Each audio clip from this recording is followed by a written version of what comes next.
नमस्ते एवरीवन। आज अपन स्टार्ट करते हैं बीपीएससी 133, जिस किताब का नाम है इग्नू की बुक तुलनात्मक सरकार एवं राजनीति। इसमें यूनिट नंबर 10 पढ़ते हैं दोस्तों, विकसित और विकासशील देशों में राज्य। ठीक है, ये चैप्टर का नाम है। इसमें पार्ट 1 मैं आज स्टार्ट कर रहा हूँ। ब्लॉक नंबर 5 खंड नंबर 5 में यूनिट नंबर 10 है बीपीएससी 133। इसमें दोस्तों राज्य की परिभाषा पढ़ते हैं। सबसे पहले राज्य क्या होता है? जब समाज राजनीतिक रूप से संगठित हो जाता है तब उसे राज्य कहते हैं। ओके, तो राज्य के किसको कहते हैं?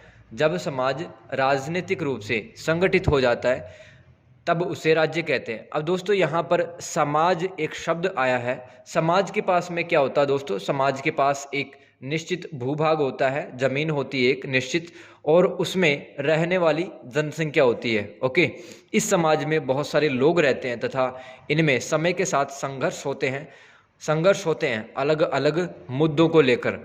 तो इन संघर्षों का समाधान करने हेतु संगठन की आवश्यकता होती है। ओके, तो जो मध्यस्थ की भूमिका निभा सके, इस हेतु सरकार का गठन किया जाता है। तो सरकार का गठन क्यों किया गया? ताकि समाज के लोगों के बीच में जो संघर्ष, जो विवाद होते हैं, उनको सुलझा सके सरकार एक मध्यस्थ के रूप में काम करती है। और सरकार की संरचना का निर्माण कौन करता है दोस्तों? समाज। सरकार की संरचना का निर्माण समाज करता है।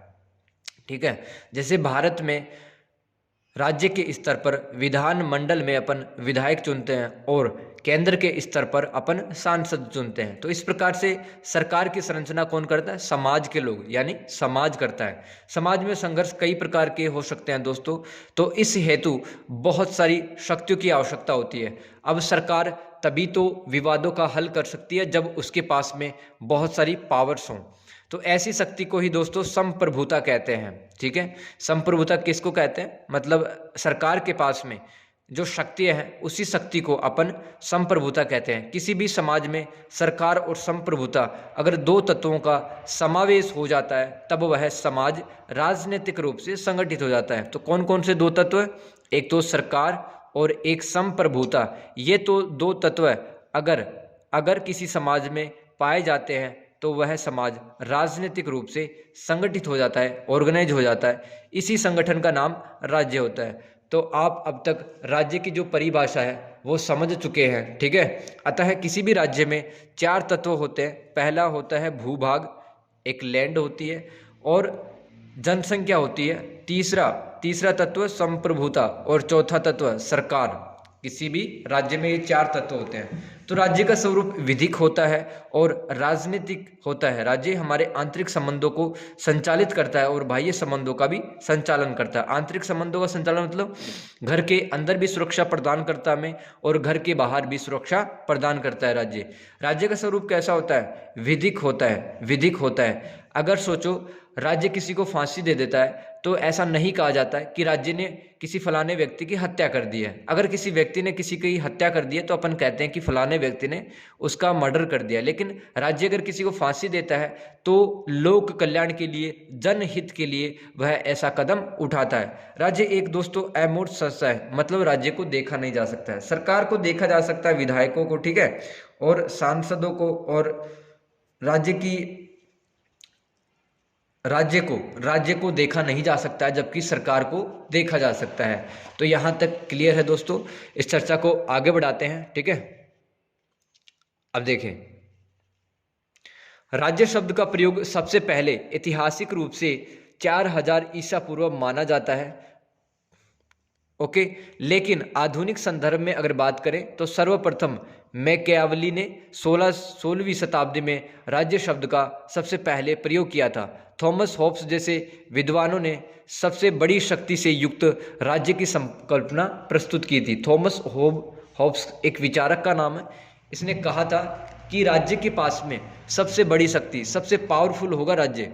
तो 1648 ईस्वी में दोस्तों आपको याद होगा वेस्टफेलिया की संधि हुई थी। यूरोप में जो धर्म युद्ध चल रहा था 30 सालों तक, ठीक है, जिसमें काफ़ी लोग मरे थे। तो धर्म युद्ध की समाप्ति के बाद में यूरोप में वेस्टफेलिया की संधि हो गई और यूरोप में अब आधुनिक राज्य की संकल्पना को बढ़ावा मिलता है। ठीक है, राज्यों ने अब स्थायी सेना रखना चालू कर दी। पहले तो किराए भाड़े पर लेकर राज्य युद्ध लड़ता था, लेकिन अब स्थायी सेना रखने लगा।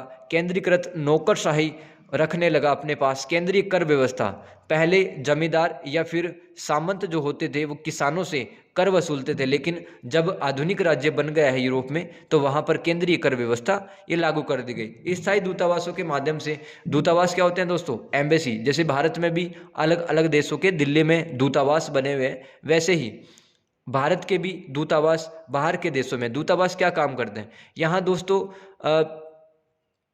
अगर किसी भी भारतीय व्यक्ति को, जैसे भारत का दूतावास इंग्लैंड में है, तो इंग्लैंड में रहने वाले भारतीय को अगर किसी प्रकार की कोई प्रॉब्लम होती है तो भारतीय दूतावास से संपर्क कर सकता है। एम्बेसी वो इस कार्य के लिए होती है। अन्य राज्यों से कूटनीतिक संबंध स्थापित करता है अब आधुनिक राज्य, तथा वणिकवाद के आर्थिक सिद्धांत, मतलब अब राज्य, आधुनिक राज्य अपना आयात निर्यात बढ़ाएगा और अपने पास में ज़्यादा से ज़्यादा पूंजी इकट्ठा करने की कोशिश करेगा। वणिकवाद क्या होता है दोस्तों? व्यापार का जो सिद्धांत होता है उसे वणिकवाद का आर्थिक सिद्धांत कहते हैं। फलता है उपनिवेशवाद, कोलोनियलिज्म।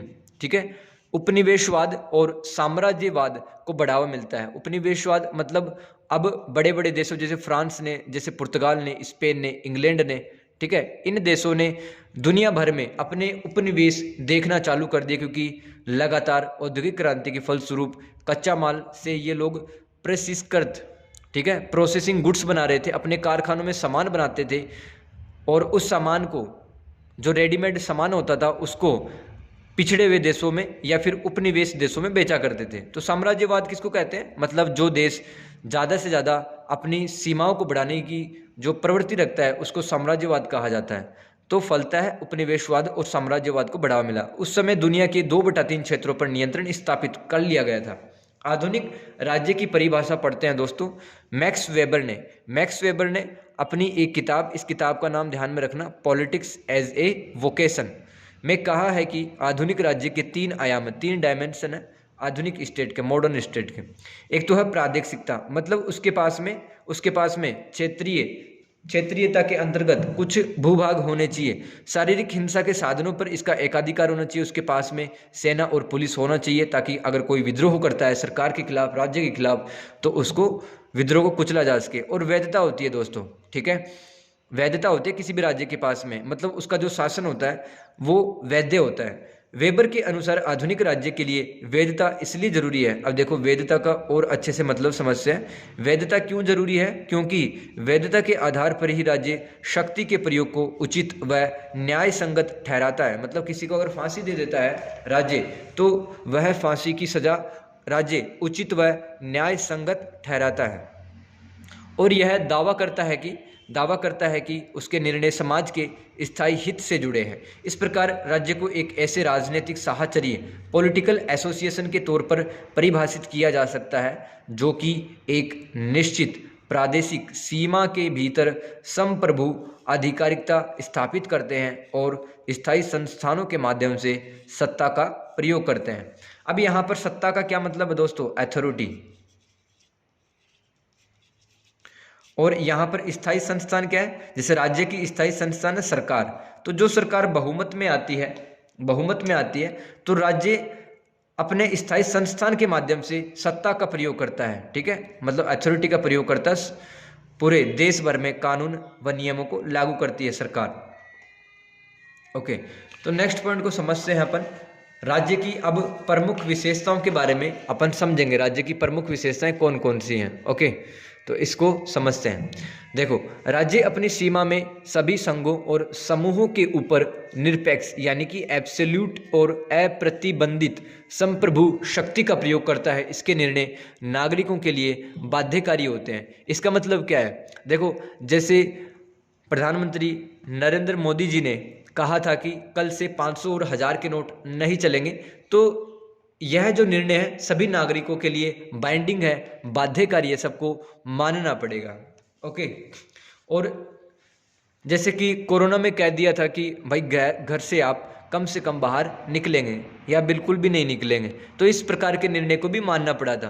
तो ये नागरिकों के लिए बाध्यकारी होते हैं और संप्रभु शक्ति का प्रयोग करता है। राज्य कानूनों के पालन के लिए और अपराधी को दंड देने के लिए वैध शक्ति का प्रयोग करता है। अब देखो, राज्य की एक स्थायी संस्था का नाम क्या है? सरकार। और सरकार की एक अंग होता है न्यायपालिका। 3 अंग होते हैं सरकार के, एक तो न्यायपालिका, दूसरी विधायिका और तीसरी कार्यपालिका। तो दंड किसके माध्यम से देगा राज्य? न्यायपालिका के माध्यम से। ठीक है, यह हो गई दूसरी विशेषता। अब देखो, वैद्य शक्ति का प्रयोग करता है और यह कार्य राज्य की ओर से उस सरकार द्वारा किया जाता है जो सत्ता को धारण करती है, मतलब जो मेजोरिटी में, जो बहुमत में आकर सरकार बनाती है, वह उसके माध्यम से, सरकार के माध्यम से राज्य अपने वैद्य शक्ति का प्रयोग करता है। तीसरी विशेषता लिखेंगे डियर, राज्यों के संस्थानों की पहचान निजी संस्थानों के स्थान पर सार्वजनिक संस्थानों से होती है। अब देखो, किसी भी राज्य में 2 प्रकार की संस्थाएं होती है, एक तो प्राइवेट संस्थाएं होती है और एक होती है सार्वजनिक संस्थाएं। ठीक है, सार्वजनिक संस्थाएं। तो सार्वजनिक संस्थाओं का निर्माण क्यों किया जाता है? ताकि राज्य अपने अलग अलग उद्देश्यों की पूर्ति की जा सके। जैसे कि भारतीय निर्वाचन आयोग, ये भी भारत राज्य की सार्वजनिक संस्था है जिसका काम है नियमित रूप से चुनाव कराना। ठीक है, तो इस प्रकार राज्य अपने कई सारे उद्देश्यों की पूर्ति करता है सार्वजनिक संस्थानों के माध्यम से। देखो, चौथी विशेषता क्या राज्य की? अंतर्राष्ट्रीय विधि की दृष्टि से, मतलब इंटरनेशनल लॉज के हिसाब से सारे ही राज्य, इस दुनिया के सारे कंट्री, यहाँ पर एक देश को कहा गया राज्य। ठीक है, राज्य गुजरात, मध्य प्रदेश, बिहार वाला नहीं है, ये राज्य है देश।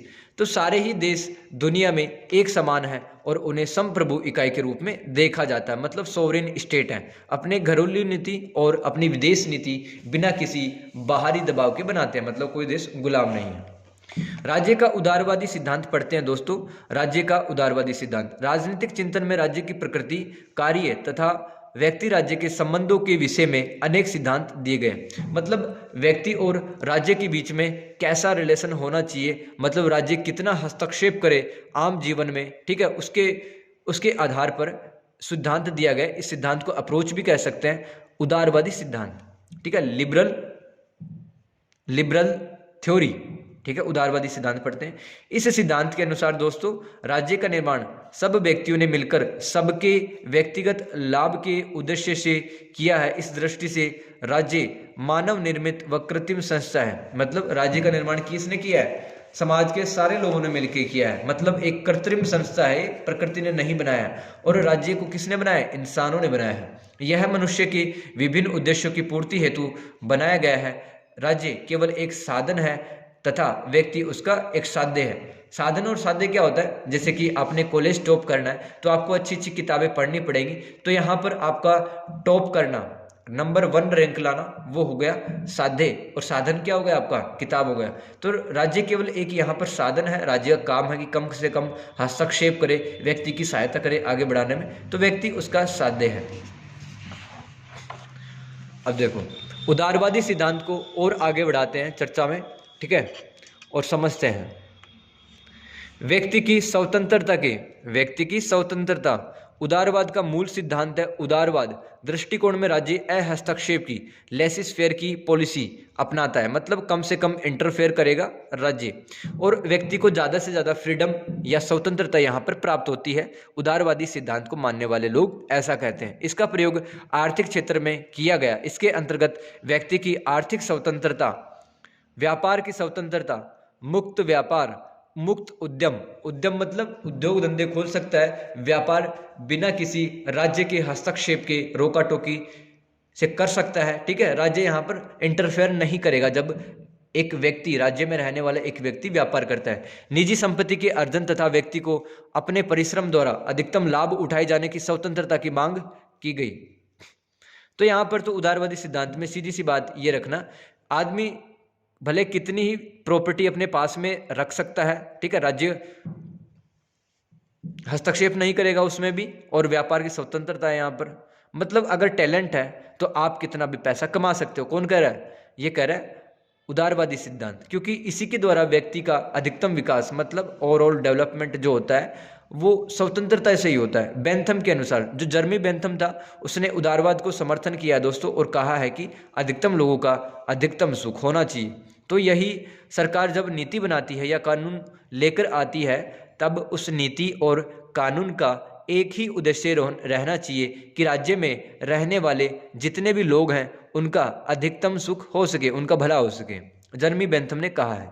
और जर्मी बेंथम ने क्या कहा है दोस्तों, विधि निर्माण का भी उद्देश्य एक ही होना चाहिए, अधिकतम लोगों का हित हो। ठीक है, मतलब अगर कानून का निर्माण अगर हो रहा है तो उससे राज्य की अधिकतम जनता का भला हो। ठीक है, इस प्रकार से एक राज्य को कानून बनाने चाहिए। ओके, जो लोगों के स्वतंत्र गतिविधि में, अब देखो, चूंकि प्रत्येक व्यक्ति अपने कार्यों तथा अपने हित का सर्वोत्तम निर्णय है, सभी को पता है मेरे लिए क्या अच्छा है क्या बुरा है, अतः सरकार को ऐसे कानूनों का निर्माण करना चाहिए जो लोगों के स्वतंत्र गतिविधि के मार्ग में आने वाली बाधाओं को दूर कर सके। ऐसा कुछ करना चाहिए सरकार को, ऐसे कानून व नियम लाने चाहिए।